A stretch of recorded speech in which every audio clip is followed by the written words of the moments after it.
Bien, bonjour à tous et bienvenue dans le podcast des magiciens de la vente. Aujourd'hui, j'ai un invité très spécial qui s'appelle Bastien Pélissier. Salut Jean-Pascal, Salut comment Bastien. vas-tu? Eh ben écoute, très bien. Alors pourquoi il est très spécial? Parce que c'est le créateur de contenu sur la vente le plus suivi en France. Oh là là. Bastien, c'est plus d'1 million d'abonnés. Plus de 700 000 sur TikTok, plus de 200 000 sur YouTube et 150 000 sur Instagram. Et oui, c'est fou. Il est également CEO de LinkCloser et fondateur de l'école des vendeurs super conscients. Et tout ça alors qu'il vient juste de fêter ses 30 ans. Et oui. Mais c'est avant tout un passionné absolu de la vente. Préparez-vous et prépare-toi d'ailleurs cet épisode. Bastien va te révéler comment transformer ta présence en ligne en machine à prospects qualifiés. Bastien, qu'est-ce que tu pourrais ajouter à cette présentation rapide? Rien, hormis le fait que je suis super heureux d'être là. Et d'ailleurs, pour la petite anecdote, je crois qu'on s'était rencontrés au Social Selling Forum il y a 4-5 ans. Je sais pas si c'est avant Covid ou après Covid, mais... Et je me rappelle que j'étais à 30 vidéos sur les réseaux sociaux. Et donc aujourd'hui, j'en suis à 1500, 1600. Tu démarrais, quoi. Oh, exactement. Donc en fait, ce que je veux dire, c'est que c'est grâce à toi, en fait, Jean-Pascal. Quand je t'ai croisé, tu m'as donné cette piqûre, cette envie de faire des vidéos sur les réseaux. Donc C'est ça. merci. Très bon vendeur. Bien alors, Bastien, donc on a dit, je l'ai dit, tu as 30 ans. Raconte-nous ton parcours. Comment t'en es arrivé là et qu'est-ce que tu as fait avant de faire ce métier aujourd'hui? Eh bien, écoute, moi, pour la petite anecdote, j'ai jamais été salarié. Moi, j'ai entrepris dès lors que j'étais en études. Ok. J'ai lancé en première année d'école de commerce avec un associé. On a lancé des boîtes qui ont fait un chiffre d'affaires quand même assez incroyable parce qu'on a fait 0 € la première année, 0 € la deuxième et 0 € la troisième. D'accord. Jusqu'à finalement, voilà, c'était des projets un peu start-up, mais j'avais déjà cette fibre entrepreneuriale. Et par contre, ce qui est intéressant, c'est que même si on n'a pas fait de chiffre d'affaires sur les premières boîtes qu'on a lancées, assez rapidement, ça nous a familiarisé avec tout ce qui était vente, contact, démarchage. Et mon associé a suivi son chemin de son côté. Et moi, j'ai lancé une agence où j'accompagnais les indépendants, les coachs ou même les entreprises à obtenir des clients sur LinkedIn. D'accord. Et là, c'était vraiment ma première vraie expérience, on va dire, professionnelle. Ok. Mes premiers sous. Le premier chiffre d'affaires, la première fois où vraiment, je me rappelle avoir reçu mon premier salaire et avec ma carte N26, me prendre un café au distributeur en me disant « Putain, ça y est, c'est l'argent que j'ai généré vraiment de moi. » Et ensuite, écoute, pour te le faire en très accéléré, ce qui était génial avec l'agence sur LinkedIn, c'est que j'accompagnais des gens donc, à obtenir des leads, mais obtenir des leads, c'est bien, mais les convertir, c'est quand même mieux. Évidemment. Et c'est là ensuite où, si tu me permets une jolie expression, j'ai pissé dans le sens du vent. C'est-à-dire que là, en effet, j'ai commencé à accompagner un peu toutes les personnes qui avaient des leads et je leur ai expliqué comment convertir ces leads. Et j'ai vu que j'ai beaucoup plus de valeur ajoutée que là. Et voilà, je ne vais pas non plus tout dévoiler d'un coup. Mais l'idée, c'est ça. C'est qu'ensuite, moi, je me suis plus concentré donc, sur uniquement la génération de leads, mais aussi la conversion de leads. Très bien, très clair. Et alors, ta première expérience de vente? Alors, tu nous as parlé de vente, où il n'y avait effectivement pas de chiffre d'affaires, mais ta première expérience de vente, c'était quoi? C'était quand? Écoute, alors je me rappelle que c'était... alors j'ai eu différentes expériences de vente. Ma première vraie expérience de vente, je pense que c'était à l'école, quand je devais aller au tableau et que je devais tenir donc une demi-heure, 1 heure pour présenter un projet ou réciter un cours que je n'avais jamais ouvert. Ah, il faut être très bon vendeur, là. Là, c'est le moment où il faut quand même réussir à... Et je me rappelle que mon père, qui a été mon premier, on va dire, mentor de vente, m'avait dit, tu vas voir, c'est là que la vente commence. C'est la première école de la vente, c'est l'école. Et du coup, en effet, disons que ça a été les premières fois où j'ai dû défendre quelque chose devant des gens. Et donc, mes premières vraies leçons de vente. Et après, pour ce qui est plus des vraies leçons de vente, je me rappelle que c'était donc un accompagnement de tunnel de vente à l'époque sur une boîte qui vendait des logiciels de gestion sur mesure. Et alors, je me rappelle que le simple fait que la personne dise « je dois y réfléchir », j'ai déjà l'impression d'avoir fait le deal. Le deal, j'étais persuadé de réussir. Et c'était évidemment pas si simple que ça. Et donc, j'ai dû ramer pour faire ma première vente. Et j'ose même pas te dire le prix que j'avais vendu 1 mois d'accompagnement. On n'en parle pas, c'est pas grave ça. J'ai dû payer 3 cafés. Okay.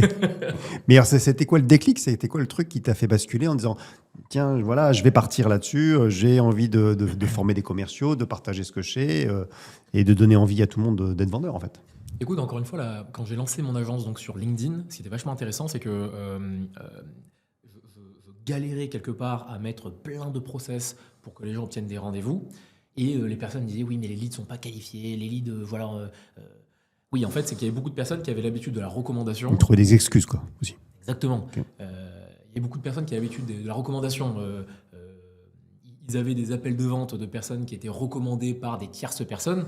Donc oui, la vente était ultra facile, elle était ultra simple. Et donc d'avoir une vente qui est un tout petit peu plus compliquée, qui a été démarchée sur LinkedIn, bah, les personnes ne savaient plus faire. Et je me suis rendu compte en fait que j'ai beaucoup plus, encore une fois, de valeur ajoutée à former des commerciaux, parce que ce qui est fantastique avec la vente, c'est que si la personne, si une boîte fait par exemple 15% de taux de conversion et que simplement, grâce à 2-3 techniques, tu arrives à faire passer ça à 20%, 25%, tu as une valeur ajoutée gigantesque. Avec de la marge, mais oui. Bien sûr, et de la marge. Donc on va dire que c'est ça qui m'a donné envie de creuser sur ça. Et ensuite, encore une fois, j'ai pissé dans le sens du vent. J'ai vu que ça marchait super bien et j'avais plus de résultats en accompagnant les gens sur comme ça la partie commerciale, persuasion, que sur LinkedIn. Donc petit à petit, je me suis spécialisé là-dedans. Ok, et tu t'es dit, bah tiens, c'est la création de contenu qui va m'amener du business, sûrement. Ouais. Et ça a été quoi qu'est-ce qui t'a fait exploser? Comment tu as choisi la plateforme sur laquelle te lancer? Enfin, ça a été quoi ta stratégie sur les réseaux sociaux? Écoute, comme beaucoup de stratégies, au début, voilà, c'est le premier pas t'emmène pas forcément là où tu veux, mais il te permet de sortir de là où tu te trouves. Et donc au tout début, j'avais les premières vidéos que j'ai fait, c'était sur YouTube. Elles sont encore, je crois, disponibles. Et je me rappelle que j'avais passé tout un dimanche après-midi à filmer mes premières vidéos YouTube. Et mon Dieu, la gênance terrible de ces vidéos, c'était catastrophique. Et, Donc chez toi, avec ton smartphone ou un Ouais. appareil photo? Enfin, alors tu un te souviens? appareil avec un appareil photo, mais qui Ok, d'accord. c'était pas l'appareil photo dernier cri. Ok. Et je me rappelle avoir fait un montage terrible avec des coussins et tout, parce qu'il n'y avait pas de trépied pour faire tenir Ok. l'appareil photo. Et en fait, donc ça m'a absolument rien apporté. Ok.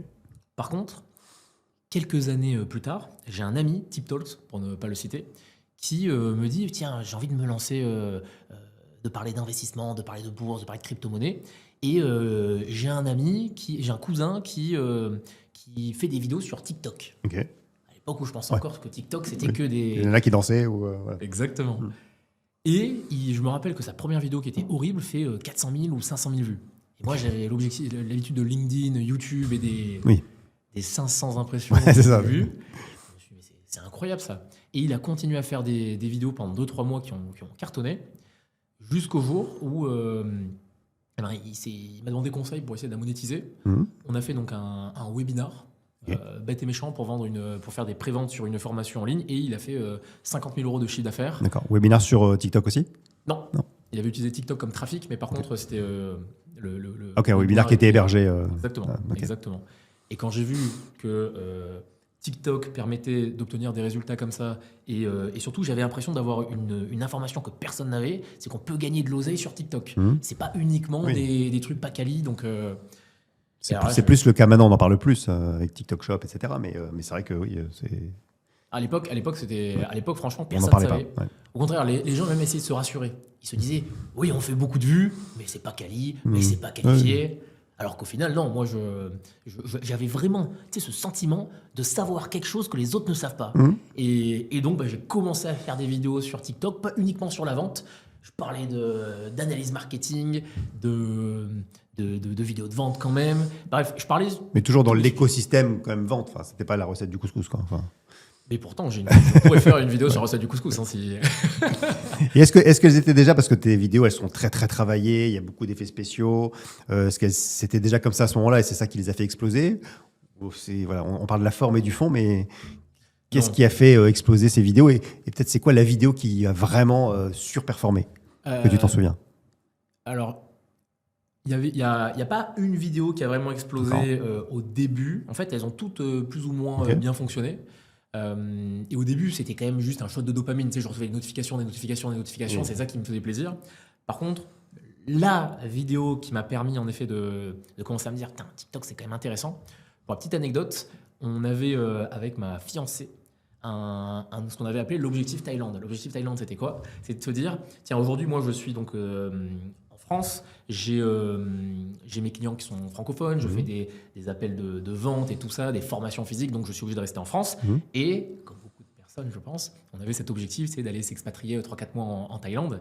Et je m'étais dit, tiens, si j'arrive, à l'époque, c'était de faire 10 000 € par mois avec TikTok.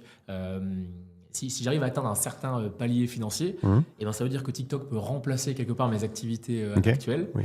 Et là, je m'étais dit, ça peut tourner tout seul, quoi. Exactement. Si ça marche, si j'arrive à faire des vidéos TikTok et vendre des formations en ligne ou autre, là, ça commence à être intéressant. Et j'avais fait une vidéo qui, en plus, mais c'est une vidéo, j'en ai presque honte. C'est une vidéo de 10 secondes, il faudrait que je te la retrouve. Ah oui. Qui a fait 2 millions ou 3 millions de vues. Et là, je recevais des notifications Stripe. Ok. Et là, je me suis dit, putain, rien. Donc, suite à cette vidéo de 10 secondes, Ouais. mais qui parlait de quoi? Qui parlait de la formation en elle-même ou... En fait, pourquoi je tourne autour du pot? Parce que j'en ai honte et je n'ose pas te dire ce que c'est. En fait, c'était une vidéo. C'était un Américain qui avait fait ça, et pareil, qui avait fait des dizaines de millions de vues. Yeah. Et moi, en fait, j'avais à l'époque encore ma formation sur LinkedIn. Et j'avais fait une vidéo. La vidéo, c'était. Je me filmais. Vraiment, elle est ridicule. Hein. Moi, j'ai honte. J'ai rien. On s'en fout. Le principal, c'est le résultat. C'est une vidéo de moi qui suis sur mon ordinateur avec un petit écriteau. Moi qui explique comment gagner de l'argent grâce à LinkedIn. Ok. Et ensuite, il y avait une petite transition. Donc, c'est un mème, en fait. Oui, exactement. Ouais. Exactement. Okay. Et après, c'était une vidéo en gros plan de moi qui swipe, en fait, comme ça. Et c'était moi qui leur explique comment gagner de l'argent grâce à LinkedIn. Eux qui swipe. Okay, ouais. Oui, donc il y avait zéro valeur, quoi. Il y avait zéro valeur. D'accord. Il y avait zéro valeur. C'est pour ça qu'encore une fois, Mais c'est cette vidéo qui a. Là, suite à cette vidéo, les gens sont allés voir ton lien. Je suppose qu'il y avait un lien sur lequel il fallait aller pour être plus informés. Exactement. Et automatiquement, ils ont dit, bah tiens, oui. Incroyable. Mais je m'en rappellerai toute ma vie. Enfin, en une semaine, c'était affolant quand on recevait des notifications Stripe, des notifications Stripe. C'était juste incroyable. C'est mieux que les notifs j'aime ou commentaires, quoi. Ah oui, là c'est de l'argent. Là c'est de l'argent. Et donc en effet, je me suis dit, mais c'est dingue. Et donc on a réussi l'objectif Thaïlande et on est parti ensuite 4-5 mois vivre en Thaïlande grâce à TikTok. Donc c'est la première vidéo qui m'a vraiment permis, tu vois, d'exploser. Ok. Et alors, je te parlais de la forme et du fond. Je disais que tes vidéos sont très travaillées. Mais il y a plusieurs questions en une. Aujourd'hui, si quelqu'un devait peut-être même partir de zéro ou se lancer sur TikTok et sur les réseaux, quels conseils tu pourrais donner? Alors, de ne pas forcément se concentrer trop sur la forme, contrairement à ce qu'on pense. C'est-à-dire que moi, aujourd'hui, c'est quelque chose que j'aime faire. Par contre, on n'a pas besoin de faire des vidéos qui sont trop montées au début. Et même encore aujourd'hui, alors d'ailleurs, c'est marrant parce que moi, je suis en train d'essayer d'aller à l'inverse de ce que tout le monde fait, qui est de se professionnaliser, d'essayer de faire des vidéos de toujours plus montées. Okay. Et j'essaye au contraire d'être un peu plus authentique et d'être plus naturel. De faire des vidéos même juste sans montage. Je m'oblige à faire des vidéos sans montage parce que j'ai vu que c'est ce qui marchait encore pas mal. Okay. Et même l'algorithme le pousse plus parce que l'algorithme veut que n'importe qui puisse se mettre sur TikTok et cartonner. Donc même, je ne suis pas sûr à 100% de ce que je te dis, mais il y a quand même pas mal d'études qui le montrent, que les vidéos trop montées sont pénalisées. Donc trop montées, tu parles des effets, exactement. Etc. qui peuvent être... Parce que c'est vrai qu'il y en a quand même beaucoup. Ouais, bien sûr. Bien sûr. Toutes les vidéos qui sont faites par des monteurs, en fait, sont... pas pénalisé, mais en tout cas, il y a peu importe qui regarde cette vidéo, et c'est ce qui est la beauté, je trouve, des réseaux sociaux, c'est que dès aujourd'hui, il peut prendre son portable et me concurrencer, te concurrencer en faisant des vidéos qui peuvent nous dépasser, même s'il a 0 abonné, c'est ce qui est assez incroyable. C'est marrant parce que ce que tu dis, je crois que c'est vrai un petit peu partout, et bon, c'est vrai que moi je suis très présent sur LinkedIn, et même sur LinkedIn, moi je dis aux boîtes, arrêtez de faire des vidéos trop corporate, parce que ça n'intéresse pas les gens, et limite vaut mieux que le gars qui est dans son bureau, il se filme, il raconte quelque chose, ou le patron de la boîte raconte quelque chose, que le truc trop corporate, et les gens vont se dire, bah non, c'est trop institutionnel, et ça donne pas envie, et c'est pas assez humain tout compte fait. Donc, c'est ce que j'adore avec les réseaux sociaux, c'est que ça reste de la vente. C'est de la psychologie humaine, il faut vendre quelque part l'attention de la personne, il faut vendre le fait qu'on va dire quelque chose d'intéressant. Il y a une phrase que j'adore, c'est « Les gens ne cliquent jamais sur une publicité, ils cliquent sur ce qui les intéresse et parfois c'est une publicité. » Oui, c'est vrai. Et donc aujourd'hui, en effet, si on essaie de faire une pub, une vidéo corporate, ça ne marchera pas. De la même façon que dans un rendez-vous de vente, si la personne nous voit arriver avec ses gros sabots et qu'elle voit qu'on est un vendeur, ça ne marchera pas. Okay. Ce serait quoi pour toi la plateforme à privilégier aujourd'hui? Alors, même si c'est TikTok où tu es le plus présent et celle qui t'a fait exploser, quel conseil tu pourrais donner pour plutôt pour des commerciaux B2B. C'est quoi la priorité? Alors, déjà, étonnamment, TikTok, c'est là où j'ai le plus d'abonnés, mais c'est quand même aujourd'hui celle où j'ai le moins de chiffre d'affaires. Ok. C'est-à-dire que. Mais ça ne veut pas dire qu'il ne faut pas y aller. Je me rappelle que d'une fois où j'avais mis un calendrier pour faire des rendez-vous, pour prendre des rendez-vous grâce à TikTok, et j'ouvre mon Zoom et je vois une personne en chemise blanche, exactement comme toi, avec derrière un open space ou autre, et c'était un PDG d'une boîte qui avait une 40aine de salariés. Il avait aussi dans la quarantaine, et en fait je me suis dit, mais sur TikTok il y a tout le monde. Et c'est ce qui est Bien sûr, incroyable, c'est bien que sûr. sur TikTok en fait on peut faire du B2B sur TikTok. Maintenant, pour répondre à ta question, quel réseau je privilégierais? Eh ben, je me mettrai pas sur un réseau, mais sur un format, le format vertical.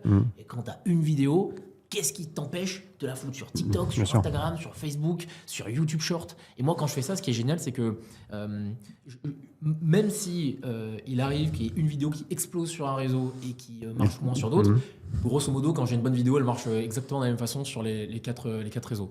Donc moi, il n'y a aucun doute. Et d'ailleurs, je ne comprends pas même pourquoi les gens qui sont sur une vidéo, C'est vrai. il a plus pas de partout. Ouais, je suis d'accord. Alors, c'est quoi une bonne vidéo? Puisque tu dis, voilà, en général, quand une bonne vidéo, elle est bonne, elle peut toucher LinkedIn, Ouais. TikTok, Insta, YouTube. C'est quoi tes 2-3 tips d'une bonne vidéo? Comment tu l'as analysé, toi?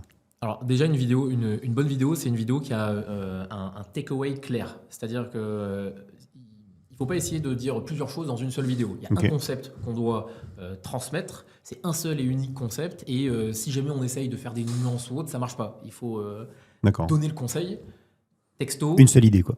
une seule idée. Ok. S'il y a plusieurs idées dans une seule vidéo, ça marche pas. Ensuite, il me semble que tu avais parlé de système 1, système 2, non? Ouais, Je vais aller voir. en fait, j'ai fait dans mon podcast des magiciens de la vente, il y a des formats comme ça où j'ai des invités, et puis j'ai des formats un quart d'heure où je résume des bouquins sur la vente, et effectivement, système 1, système 2 de Daniel Kahneman en fait partie. Ouais. Et ben pour moi, je me baserai sur ça pour comprendre qu'aujourd'hui, une bonne vidéo doit parler au système 1 Ok. et pas au système 2. Ok. Exactement comme dans un échange de vente aujourd'hui, dans un rendez-vous. C'est pour ça qu'encore une fois, là, j'adore, pour Je moi. dois pas trop réfléchir, quoi. Ah bah exactement. Ah bah alors si tu dois réfléchir, tu peux être sûr que la personne elle va swiper. Ok. Et non, il faut parler au système 1, il faut que ce soit visuel, c'est pour ça qu'on dit que les meilleurs créateurs de contenu sont des vulgarisateurs, parce qu'en effet, ils en parlent comme à un enfant de 15 ans, comme à une grand-mère de 95 ans. Ok. Et c'est ça qui est important, c'est-à-dire que la personne, si elle doit mobiliser trop de ressources mentales pour comprendre et pour essayer de comprendre quel est le message ou la promesse de la vidéo, c'est dead. Il faut absolument essayer de lui mâcher le travail et de lui faire visualiser la chose. Ok, donc une seule idée, pas être trop technique, être simple, en fait, pas être trop expert non plus. Alors c'est paradoxal parce qu'il faut quand même démontrer son expertise, Ouais. mais être quelque chose qui est simple. Mais bon, un bon expert est capable de le faire. C'est pour moi le biais de l'expert, ça. C'est qu'en Ok. effet, il y a beaucoup d'experts qui sont tellement forts dans leur domaine qu'ils ne se rendent même plus compte qu'en effet, ils sont trop complexes pour la majorité des gens. Et je suis sûr que tu l'as déjà remarqué, toi, dans ta création de contenu. Mais aujourd'hui, moi, je suis même écœuré. Parfois, j'ai des contenus, je me dis, ils sont incroyables, Oui, bien ceux-là. sûr. Oh, bah oui. Et Tous les jours, ça arrive. Hein, ça bien sûr. marche pas du tout. Bien sûr. Et moi, pour la petite anecdote, les contenus qui marchent le mieux, c'est les contenus qui sont ultra faciles à comprendre. Du style, si jamais un client te dit X, réponds-lui Y. Est-ce que c'est les contenus qui apportent le plus de valeur? Je ne sais pas. Mais en tout cas, c'est visuellement, les gens, ils n'ont pas besoin de réfléchir. D'accord, s'il me dit ça, je réponds ça. Il n'y a pas de sous-mesure ou autre. Et donc, et ça, c'est... Et après, la dernière règle, quand même, c'est que... je ne veux pas faire mon philosophe à 2 balles de comptoir, mais la seule chose que je sais, c'est que je ne sais rien. Donc, tester. Test and learn, hein, de toute façon, c'est toujours mieux que de rien faire, hein, c'est sûr. Ah bah là, On est d'accord. Hein. c'est pour ça que je m'astreins, moi, à publier une vidéo par jour, quoi qu'il arrive, depuis maintenant. Ok, j'allais te demander justement le nombre, parce que tu disais que tu étais passé de 30 à 1500 sur YouTube. Donc, le nombre doit faire partie aussi de la stratégie. Il faut être présent, quoi. Ouais, pour 2 raisons, je pense. Une, que c'est la meilleure façon d'apprendre. Aujourd'hui, c'est la meilleure façon de devenir bon dans la création de contenu, c'est de faire du contenu. Comme la meilleure façon d'être bon en guitare, c'est de faire beaucoup de guitare. C'est l'avantage de la création de contenu aujourd'hui, c'est que la création de contenu, plus on va en faire, plus ça va nous permettre d'apprendre ce qui marche. Tu vois, par exemple, j'essaye de prendre d'assaut YouTube long. Et je me rends compte que j'ai pas encore les réflexes de YouTube long que j'ai sur le format vertical. Le format vertical, dès qu'il y a quelque chose que je vois qui est intéressant, dès que je me dis, putain, ça serait cool d'en parler sur les réseaux, maintenant, je sais exactement comment l'amener, comment faire une vidéo qui peut être bien. Je sais quel type de hook je vais faire. Je sais ensuite comment je vais l'annoncer. Donc le hook, hein, c'est l'accroche pour les Oui, gens. pardon. Non, mais C'est l'accroche. tout le monde ne connaît pas l'encre. Enfin, T'as bien raison. Ouais, c'est comment de ce concept capter l'attention dans les 3 premières secondes. Et en fait, ça, je le sais parce que j'ai fait plus de 1600 ou 1700 vidéos. Tout c'est pour un tout. beau benchmark. Ouais. Et ouais, exactement. Et maintenant, j'ai entraîné mon cerveau à faire ce genre de contenu. Et Call to action ou pas de call to action sur la vidéo? alors, toujours pareil, le call to action, si c'est un call to action qui sort de la plateforme, quoi qu'il arrive, ça va nuire à ta publication. Mais call to action d'engagement de la vidéo, c'est-à-dire voilà, tiens, dis-moi ça, commente-moi ça, est-ce que tu es d'accord avec ça? Les meilleurs call to action, c'est les call to action qui sont pas clairement énoncés dans la vidéo. En fait, les algorithmes sont suffisamment bons pour voir le fake engagement. Commente-moi 1, commente-moi 2, ça, ils arrivent très facilement à le voir, les algorithmes. Et par contre, de créer de l'engagement, il y a une technique qui a été faite. Il y a une technique qui a été faite notamment chez les youtubeurs, c'est celle-ci. Est-ce que tu connais Leonardo de Vinci? Je connais Leonardo DiCaprio ou Léonard de Vinci, mais...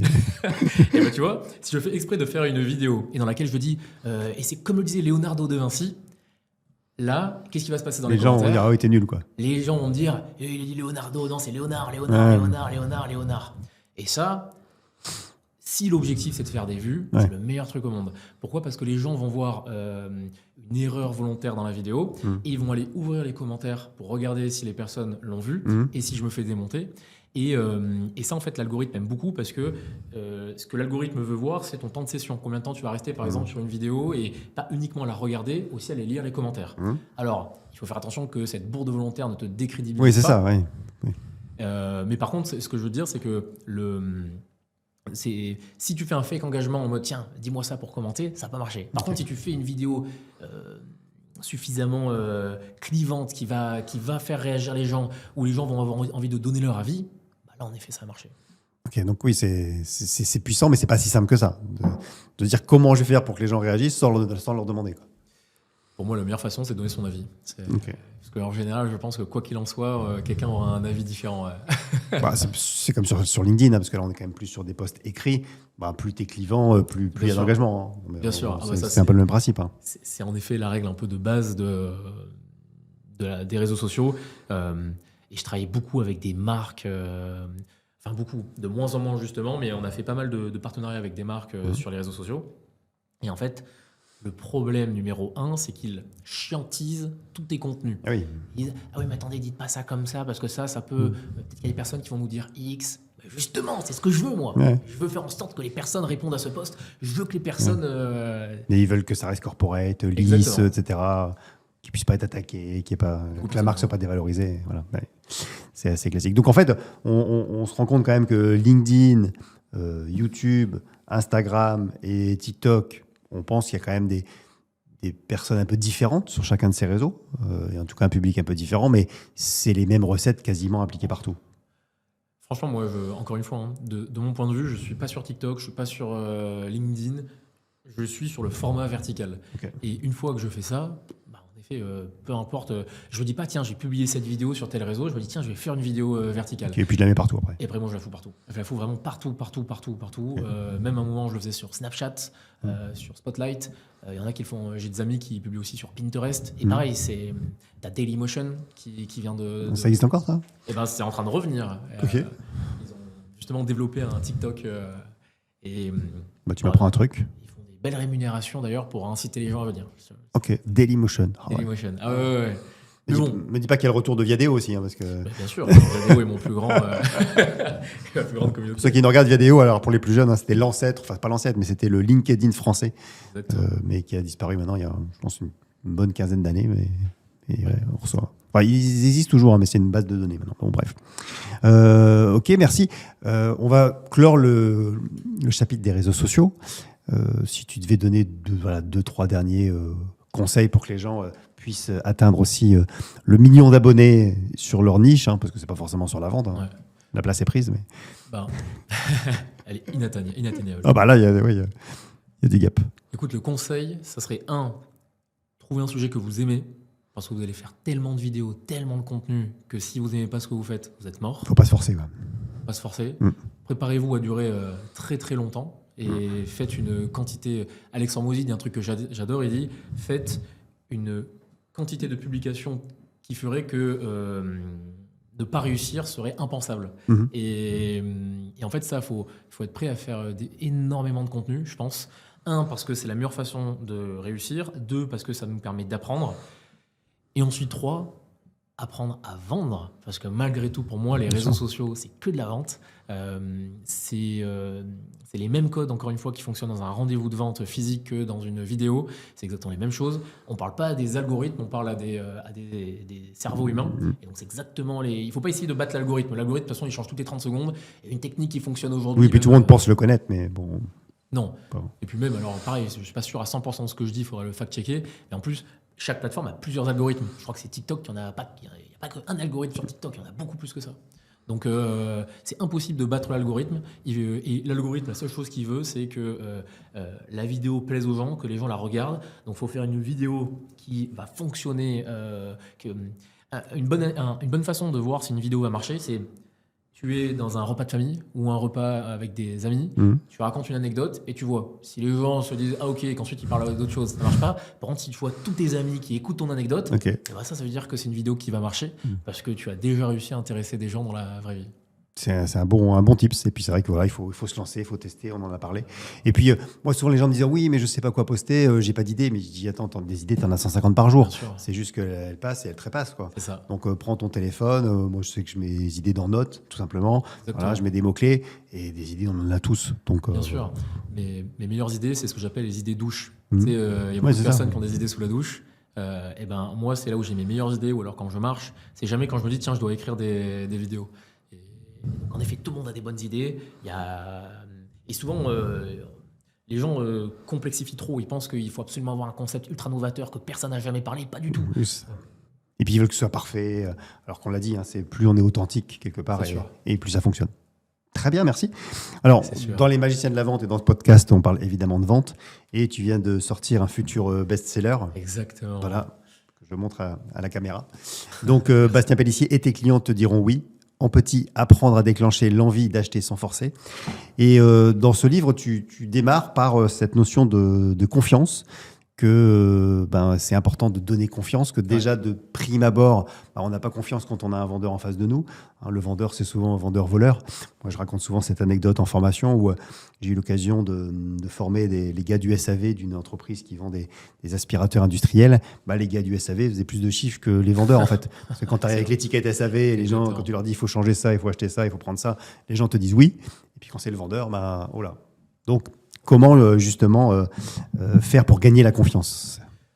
Écoute, il y a déjà quelque chose que tu viens de dire, c'est il faut avoir confiance en soi.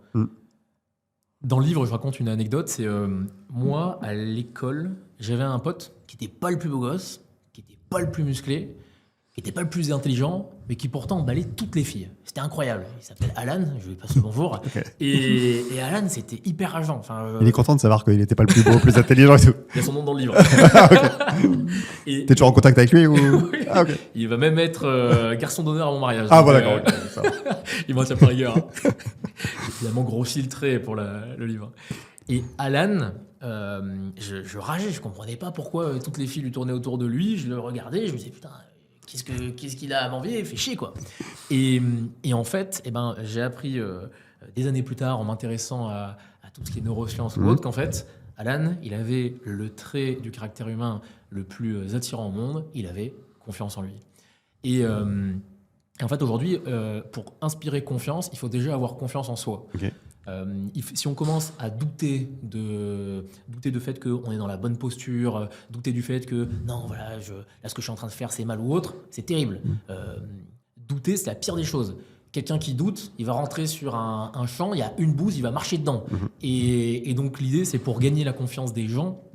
La première chose, moi, je pense, c'est déjà d'avoir confiance en soi. Parce qu'après, je ne t'apprendrai pas ce que sont les neurones miroirs. Mais si aujourd'hui, je prends un citron, que je croque dans ce citron bien juteux, tu vas plisser les yeux. Pourquoi ?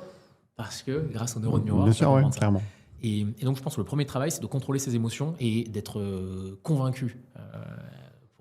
Pour être convaincant. Exactement, convaincu, ça. convaincant. C'est ça.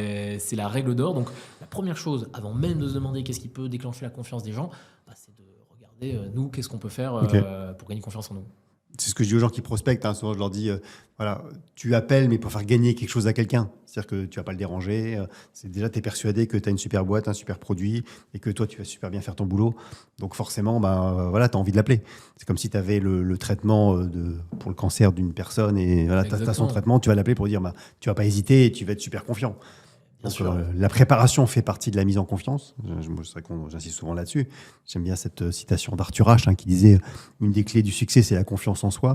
Et une des clés de la confiance en soi, c'est la préparation. Ouais. C'est déjà au plus je suis prêt, au plus je connais mon sujet, vraiment ça va se ressentir. Hein, donc, importance de la confiance, important de donner confiance, mais d'avoir confiance en soi pour donner confiance en fait. Et c'est ça qui va faire que déjà la personne en face de toi, elle va être à l'écoute et va pouvoir te suivre. Ok. C'est la première clé. Et ensuite, la deuxième clé, c'est de faire comprendre à la personne en face que tu es dans son équipe. Une autre anecdote, je crois, je ne sais plus si je la raconte celle-là dans le livre, je ne me souviens plus. Mais il y a quelques temps, avec Manon, on a refait, ma fiancée, on a refait tout un appartement. Et dans cet appartement, au moment, on a dû prendre le carrelage de la salle de bain. Mmh. Et on va dans un magasin. Et dans ce magasin, il y a une personne, une artiste, comme on aime l'appeler, qui arrive. Elle nous présente les différents carreaux, on choisit ce qui va être au sol, et là on arrive pour trouver les carreaux qu'on va foutre sur les murs. Enfin, pas au sol, sur les murs, merci. Ouais. Et Manon, ma fiancée, passe à côté d'un magnifique carreau qui est évidemment le plus cher de tout le magasin. Ma fiancée a un classique. Pour ça. Les femmes en général. Elles sont très fortes, je sais pas comment elles font. Et là, l'artiste arrive et nous dit « Ah non, ça, avec ce que vous avez choisi en bas, je ne peux pas vous laisser prendre ça. Si vous prenez ça, je vous donne mon veto. Okay. » Et en fait, je me suis dit « Putain, elle avait l'opportunité de me vendre le carrelage peut-être le plus cher de tout le magasin. Okay. Et pourtant, elle ne l'a pas fait. Et donc, j'ai compris qu'elle était dans mon équipe et qu'elle était là vraiment pour m'aider quelque part à prendre, en effet, à avoir une belle salle de bain. Et donc, là, à partir de ce moment-là, elle a gagné toute ma confiance. À tel point qu'au final, je m'étais trompé, c'était pas le plus cher de tout le magasin, qu'il y en avait un autre encore plus cher qu'elle a réussi à me le vendre. Et donc je pense que ça, c'est la clé pour gagner la confiance des gens, c'est de leur montrer qu'on est dans leur camp à eux. C'est pas un match de boxe moi contre toi, on est tous les deux dans l'objectif et dans l'optique d'essayer de te trouver une bonne solution pour... Oui, et d'ailleurs dans la vente, il faut essayer d'utiliser le plus possible le on ou le nous. Voilà ce qu'on va réussir à faire ensemble et pas ce que vous allez pouvoir faire, même si souvent on parle de bénéfices clients. Mais si on s'inclut, on intègre déjà et on s'intègre dans la vente. Dans l'équipe. Dans ton livre, tu insistes aussi sur l'importance du silence. Okay. Et alors, comment faire pour se taire et à quel moment? La puissance du silence, c'est ça.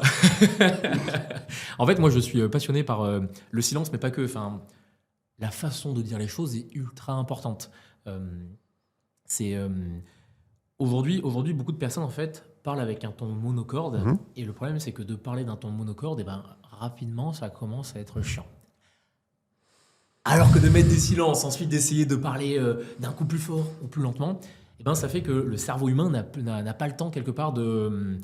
non seulement il n'a pas le temps de s'ennuyer, mais en plus, ça lui permet parfois de mieux digérer ou de mieux ingérer certaines informations.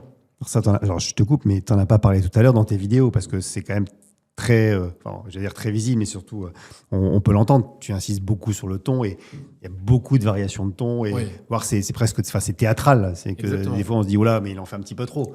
Mais quoi qu'il arrive, c'est sûr qu'on est maintenu en attention. Déjà, micro-parenthèse, ce qui est intéressant, c'est que sur les réseaux sociaux, quand tu vois une vidéo, je suis sûr que tu t'es déjà regardé en vidéo en te disant « Putain, mais je m'aime pas là-dedans dans cette vidéo. » En général, on s'aime pas. En général, on s'aime pas. Pourquoi ? Parce qu'en fait, la vidéo divise par deux les émotions qui sortent de ce que tu fais. C'est pour ça qu'en effet, des fois en vidéo, c'est intéressant d'en faire un petit peu trop pour justement compenser cette perte d'émotions et les intonations. Donc, mais encore une fois, que ce soit en vente, en rendez-vous physique ou en vente sur les réseaux sociaux, globalement, c'est un peu pareil. Et en effet, le fait de moduler sa voix ou de faire des silences, ça nous permet non seulement de garder l'attention des gens, mais le silence va aussi nous permettre de mettre en avant certaines notions. Quand Emmanuel Macron nous a annoncé, alors je vais pas dire le mot parce que sinon tu vas te faire strike cette vidéo, mais la méchante maladie qui nous a bien embêtés, et ben à la télé, au journal de 20 ans, au journal de 20 heures, il a dit Mesdames et messieurs, nous sommes en guerre, voilà pourquoi vous devez respecter les gestes barrières. En mettant le silence comme ça, Mesdames et messieurs, nous sommes en guerre, il met l'accent sur nous sommes en guerre. Alors que s'il avait dit Mesdames et messieurs, nous sommes en guerre, voilà pourquoi il va falloir respecter les gestes barrières, et ben là il met en avant les gestes barrières. Et donc là où tu mets le silence, il y a une magnifique scène de Taken où je suis sûr que tu la connais, celle où Liam Neeson dit je ne sais pas qui vous êtes. Je ne sais pas. Alors j'ai vu le film et je me souviens pas de la scène, mais je vais la regarder. Ah ouais, c'est la meilleure scène où il appelle la personne qui a enlevé sa fille et tout. Et en fait, c'est une masterclass de silence. S'il l'avait dit d'un bloc, ça aurait pas fonctionné. Que là, le fait de prendre le temps, c'est puissant. Ok, donc ça veut dire que quand tu dis qu'il faut savoir se taire, il faut savoir se taire pour mettre en avant quelque chose qu'on va dire juste après. C'est ça. Okay. C'est ça. Et il y a un moment où il peut y avoir des dissensions sur le sujet. Au moment de l'annonce du tarif ou du prix, il y en a qui disent il faut se taire, il y en a qui disent il ne faut pas se taire. Toi, tu fais partie de quelle école? Alors, moi, je fais quand même partie de l'école d'il faut se taire. Alors, il y a les Américains, ils vont jusqu'à dire qu'il faut même couper le son de ton micro pour que ce soit vraiment le premier qui parle, il a perdu, donc il faut faire attention. Ça, c'est pour la vente en visio. Pour la vente en visio ou au téléphone. Ou au téléphone, ok. Ou alors il se cache. C'est ça, c'est compliqué. Non, mais par contre, moi je suis de l'école quand même de se taire parce que ce que je trouve terrible, c'est les personnes qui disent bon, écoutez Jean-Pascal, pour vous accompagner, ça fait 5 000 € parce que vous comprenez, voilà, c'est quelque chose qui va nous demander beaucoup de travail ou autre. Et donc, en justifiant immédiatement le prix que tu viens de dire, c'est pas top. Alors que si tu dis écoutez Jean-Pascal, c'est 5 000 € et que tu attends de voir ce que Jean-Pascal en pense, peut-être qu'en effet, il va te dire go, peut-être qu'il va te formuler la crainte qu'il a, mais en tout cas, je pense que c'est à l'autre personne, donc au prospect, de parler pour te révéler potentiellement les éventuelles craintes, l'éventuel... Donc, on n'est effectivement pas de la même école. Alors, je suis d'accord avec toi sur le fait de dire qu'il ne faut surtout pas se justifier derrière. Maintenant, pour moi, le prix, le tarif n'est qu'un des composants de ton offre et on ne s'arrête pas derrière chaque composant de son offre. C'est-à-dire que, tiens, je vous propose une formation pour 8 personnes sur les techniques de vente. Là, t'es en train de me faire tes cartes. Non, mais je suis hyper pris, moi. Là, je suis... non, mais donc, on ne fait pas. Donc, oui, ce sera, tiens, c'est 5 000 €. Voilà, puis dans ces 5 000 €, après, une fois qu'on aura défini ça, on va pouvoir définir le planning, etc. Tu vois, c'est juste, ça fait partie de la conversation. Maintenant, voilà, je pense que les deux s'entendent.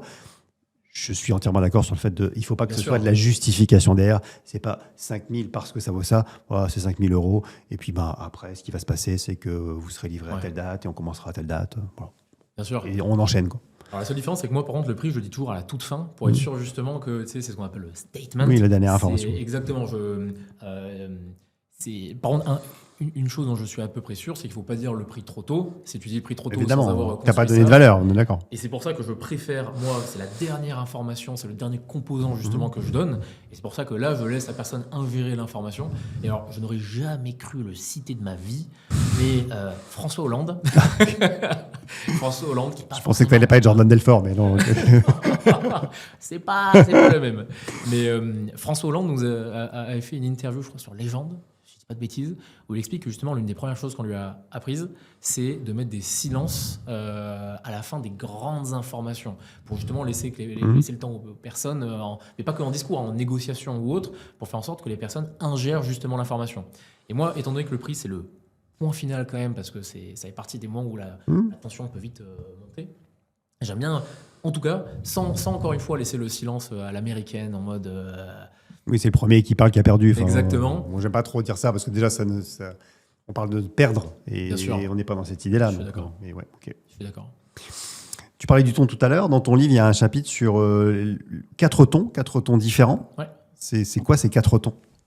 Alors, c'est toujours pareil. Ce qui est le mieux, c'est de le faire naturellement, c'est-à-dire d'avoir confiance en soi ou autre. Par contre, ce que j'ai remarqué, c'est qu'il y a beaucoup de personnes, quand on leur explique l'importance des intonations, il y a beaucoup de personnes qui se disent mais quelle intonation, qu'est-ce que je dois faire? Oui. Et je me rappelle que j'avais lu, tu me parlais de Jordan Belfort, j'ai lu son livre et dans son livre il partageait des différentes intonations.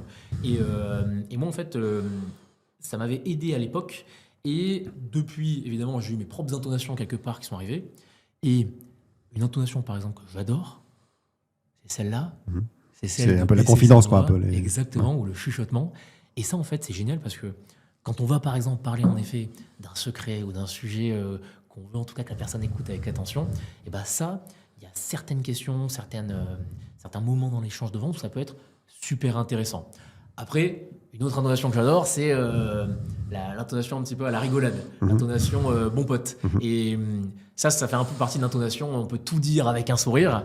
Et alors moi, ça en effet, j'adore, je l'utilise énormément dans ma vie de tous les jours, mais aussi dans les appels de vente. Et pareil, quand il y a parfois des sujets un petit peu complexes, où on n'est pas d'accord, ou même il y a le prospect qui essaye, voilà, d'un coup l'appel prend un peu de tension.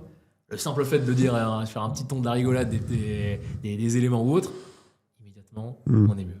Et après, je laisserai découvrir les Ok. autres. Non, mais évidemment, le ton, on parle de l'attitude, le ton, certaines études disent que les mots sont peut-être les moins importants dans ce que va retenir l'autre, et c'est vrai malgré tout. Un bonjour peut être pris totalement différemment. Si je te dis ouais, bonjour, forcément, ok, je t'ai dit bonjour, je suis ah bonjour. Et oui, le ton est quand même déterminant dans la vente et dans la communication en général, de toute façon. Il y avait un conférencier, je crois que c'est Daniel Treaser, si je ne dis pas de bêtises, qui disait la voix est le seul instrument dont tout le monde joue, mais que personne n'apprend à jouer. Et c'est tellement vrai. C'est vrai, à part ceux qui font du théâtre, mais sinon. Exactement. Voilà. Exactement. Et on est d'accord. Tu parlais de Vendre de Jordan Belfort, hein, c'est un livre que je conseille. D'ailleurs, il y a un épisode sur, voilà, un peu autopromo sur le podcast des magiciens de la vente, mais voilà, rien à voir avec l'image qu'on peut avoir du Loup de Wall Street, et son livre est très pertinent et très intéressant. Tu reviens sur les erreurs fatales, les erreurs que tu peux voir le plus souvent. C'est quoi les 2-3 erreurs fatales que tu vois le plus souvent dans la vente? Alors, l'erreur, et peut-être qu'on ne sera pas d'accord aussi sur ça, je ne connais pas ton point de vue. Et d'ailleurs, c'est là où je suis... souvent, quand je parle avec des personnes ne sont pas toujours d'accord avec moi.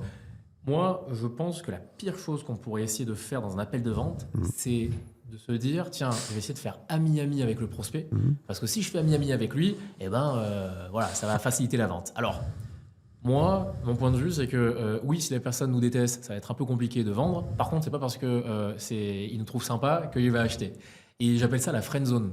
La friend zone, c'est comme quand on était au lycée ou au collège, qu'il y avait une fille ou un garçon qui nous plaisait, qu'on s'entendait super bien avec elle, et finalement elle nous disait je préfère qu'on reste amis. Oui, c'est ça. Et en fait, c'est hyper intéressant de voir que il y a des commerciaux qui misent tout sur ça en fait, qui misent tout sur le fait de faire ami-ami avec le prospect. Et le problème, c'est que ça, c'est de mon point de vue une grosse erreur, parce que non seulement en général, du coup, ils essayent de faire des parallèles sur des sujets qui n'ont rien à voir avec la vente. Le cliché, c'est le match de foot et tout ça. Et c'est bien d'en faire un peu pour créer une connexion. Par contre, quand on reste dessus pendant 20 ans et qu'on part même ne serait-ce que 10 ou 15 minutes à parler d'un sujet qui n'a rien à voir avec la vente, eh ben c'est pas bien. Et en plus, c'est prouvé que ça fragilise ta posture d'expert. Si je te propose de te faire opérer par soit un chirurgien que tu connais super bien, qui est ton pote dans la vie de tous les jours, ou un chirurgien que tu connais pas, tu préféreras te faire opérer par le chirurgien que tu connais pas, parce que de ton point de vue, il a cette image un peu immortelle de l'expert. Surtout s'il est bourré le samedi soir quand vous faites la fête. C'est exactement ça. Je le connais. Moi, j'ai peur en avion. J'ai un pote qui est pilote d'avion, et parce que je l'ai vu se bourrer la gueule, je ne monterai jamais dans ma vie dans son avion. Tu vois. Me donne pas son nom, hein, parce que si j'entends son nom quand je prends l'avion. Hein. Ok, mais alors là-dessus, je conseille une lecture, mais je pense que tu l'as lu, hein, The Challenger Sale, voilà. Alors, je l'ai pas lu, mais je connais, j'ai vu des vidéos YouTube. Ok, et donc il parle de ça, et donc le meilleur, c'est le challenger, celui qui va pousser un petit peu même le client dans ses retranchements, qui a posé des questions qui blessent, et le vendeur dont tu parles, qui est le vendeur sympathique, c'est celui qui a les moins bons résultats. Il y a une étude qui a été faite sur plus de 6000 vendeurs. Il y a un épisode du podcast aussi sur que je te le conseille, ça t'évitera de tout lire. Il doit durer un quart d'heure, 20 minutes. Donc, voilà. Ou regarder ou écouter. Hein, c'est sur Spotify, il n'y a pas le podcast, etc. D'autres erreurs fatales en dehors de ça? Alors, les plus courantes? Il y a un truc qui est évident. Ça peut paraître évident.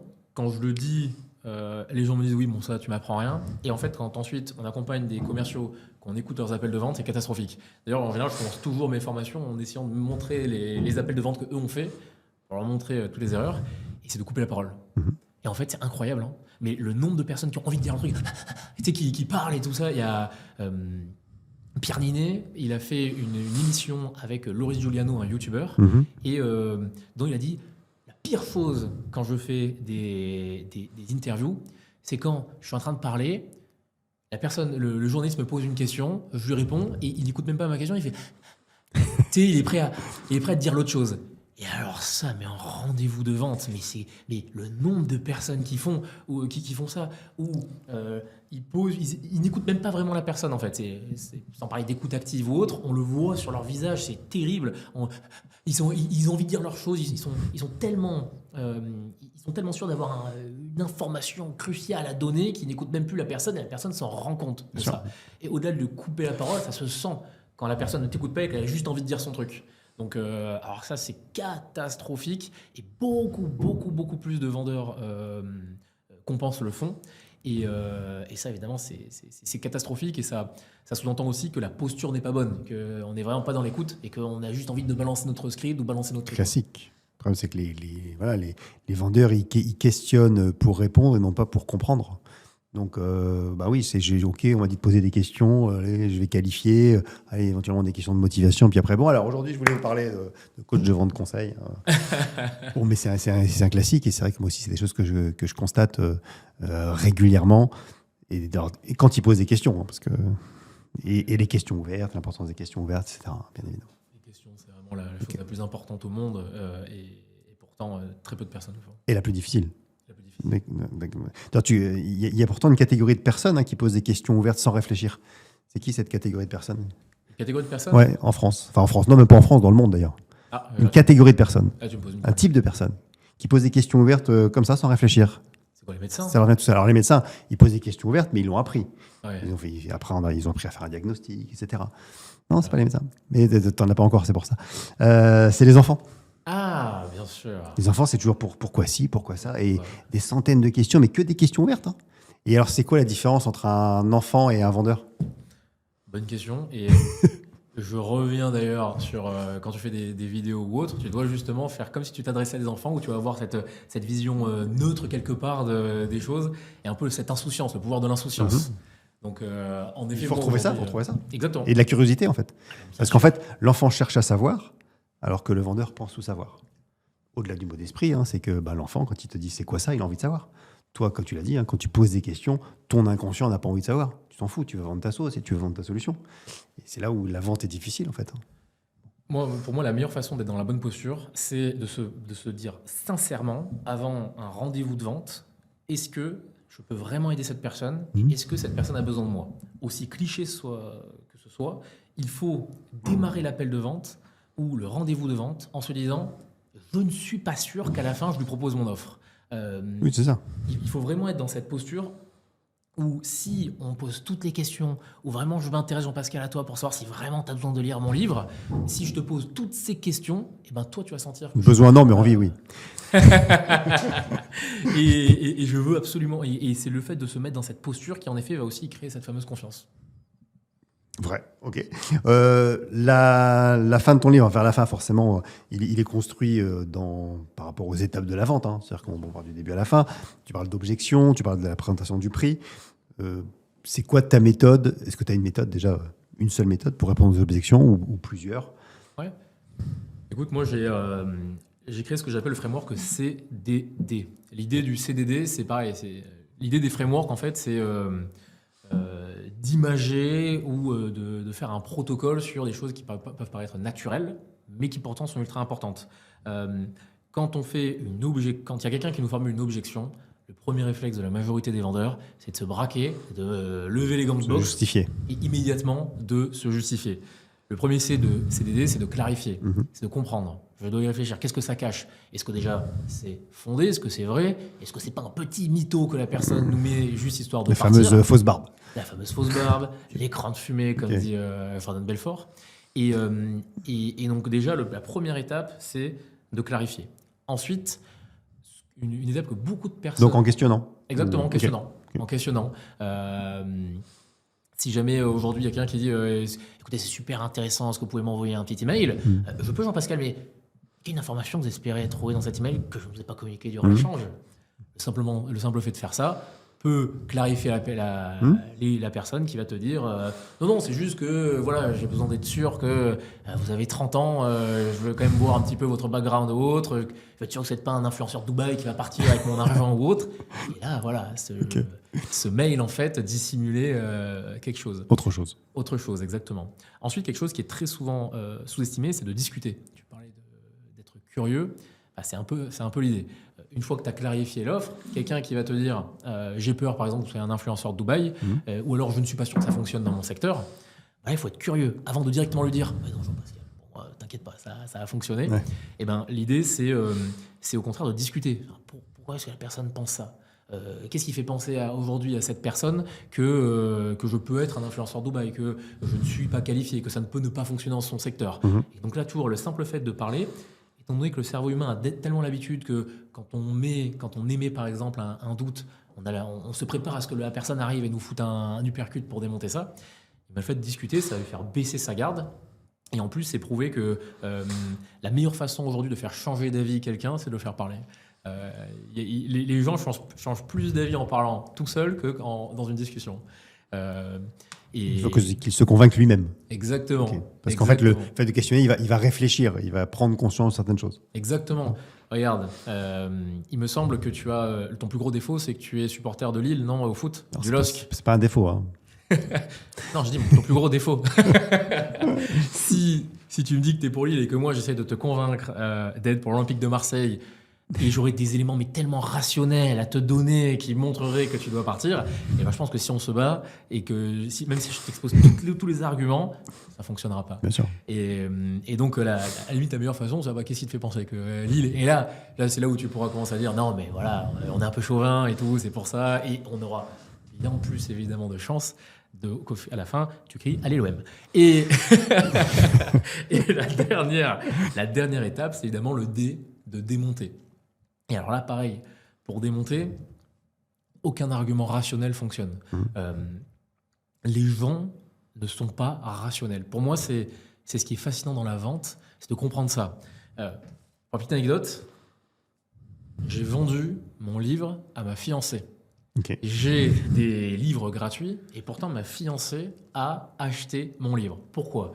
Il n'y a rien de rationnel là-dedans. Ce qu'elle voulait, c'était l'histoire quelque part. Elle voulait aller en caisse, symboliquement acheter mon livre et se dire qu'elle pourrait raconter ça plus tard à nos futurs enfants ou autres, qu'elle a acheté mon livre symboliquement. Est-ce que c'est rationnel ? Pas du tout. Non. Mais personne. C'est un geste d'amour. C'est un geste d'amour. C'est un geste d'amour et l'amour n'a rien de rationnel. Et de la même façon qu'aujourd'hui, une Rolex, par exemple, mettre plus de 20 000 euros dans une montre, ça n'a rien de rationnel étant donné que toutes les montres donnent l'heure. Normalement. Et c'est pas parce que c'est pas rationnel que ça n'a pas de valeur. Je connais des gens qui ont acheté des Rolex, c'est un des plus beaux moments de leur vie. Oui. L'être humain n'est pas juste une espèce qui veut se nourrir ou autre. Non, on est aussi là pour le besoin d'accomplissement, le besoin d'estime. Et par contre, ce qui est très intéressant, c'est que souvent, c'est l'émotion qui pousse quelqu'un à acheter, mais justifié ensuite par la logique. Il va essayer de rationaliser ensuite. Oui, de toute façon, j'en avais besoin. De toute façon, j'avais besoin. De toute façon, ça prend de la valeur. Voilà, Ouais, c'est génial pour le réseau et tout ça. Et donc, tout ça pour dire que pour démonter une objection, pareil, il ne faut pas être sur du rationnel. Si on est sur du rationnel en disant, mais attendez, regardez, vous allez avoir un retour sur investissement terrible, non. Je ne t'apprendrai rien que l'une des meilleures façons aujourd'hui de rassurer quelqu'un, c'est de lui raconter des histoires. De lui donner des témoignages, des histoires. Alors je comprends, Jean-Pascal, que vous avez peur que ça ne fonctionne pas dans votre secteur. D'ailleurs, moi, au début, je ne pensais pas aussi que ça fonctionnait, mais j'ai accompagné une personne il y a 2 ans comme... Et là, évidemment, ce sera la meilleure façon de se projeter. Transmettre. Exactement. Okay. Et ça sera la meilleure façon de contrer l'objection. Et c'est pour ça qu'il faut collectionner les histoires, collectionner les anecdotes qu'on peut raconter. Je pense que les personnes de ce podcast se rappelleront de l'histoire d'Alan. C'est devenu une star, ça y est. Grand pote moche qui envoyait toutes les filles. Et par contre, tous les chiffres qu'on a pu donner ou autres, et ben ça, les gens l'auront oublié. Okay, on ne donnera pas son nom de famille. Hein. Ok. Alors bon, je pourrais parler des heures comme ça de vente, mais on arrive à la fin de cet épisode. Moi, j'aime bien la fin de l'épisode laisser carte blanche, en tous les cas laisser 1 minute à mon invité pour dire ce qu'il a envie de dire, passer le message qu'il souhaite. Donc, je te laisse cette minute pour clôturer cet épisode. Écoute, merci Jean-Pascal.